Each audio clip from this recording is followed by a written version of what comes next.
تضحك لك الأيام، الله عليك. تهجر وتنساني، تهجر وتنساني، تغضربك الأيام ترجعني، تضربك الأيام ترجعني من تاني. بتغيرك أيام وتبدلك أيام، وبتجيني تلاقيني مع الماضي مع الذكرى مع الأحلام، عشان قلبي أنا أوفى من الأيام. يا لعبة الأيام، يا لعبة الأيام ارتاح وريحني، يا ما غلبت كلام ولا مرة تسمعني. بتاخدك الأيام أعيش بجرحك، وتجيبك الأيام أعيش لفرحك. بتغيرك أيام وتبدلك أيام، وبتجيني تلاقيني مع الماضي مع الذكرى مع الأحلام، عشان قلبي أنا أوفى من الأيام. يا لعبة الأيام ارتاح وريح. اللي انتوا كنتوا سامعين صوته دلوقتي ده صديقي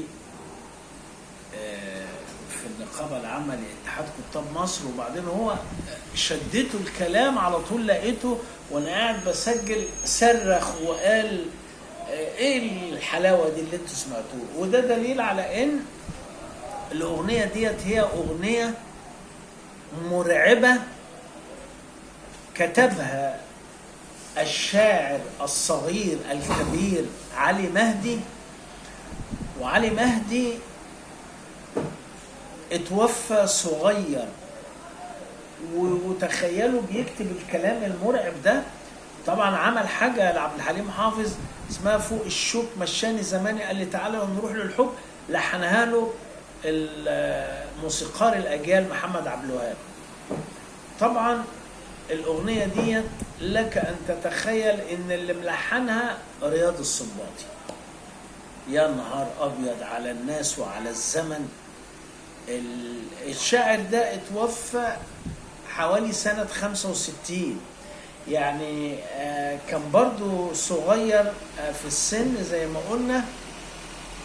وإن النتاج الأدبي بتاعه عنده أغاني كتيرة لمحرم فؤاد، وعنده أغاني كتيرة لشادية، وعنده أغاني كتيرة لكريم محمود، لكن تظل الأغنية ديت هي وفوق الشوك مشاني زماني أيقونة من أيقونات الغناء العربي.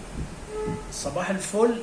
وأنا بحاول بس يعني أفكركم بالأغاني الخالدة الجميلة اللي هي أثرت في وجداننا كلنا كمجتمع، ومصر هتفضل غنوة جميلة. وصباح الفل.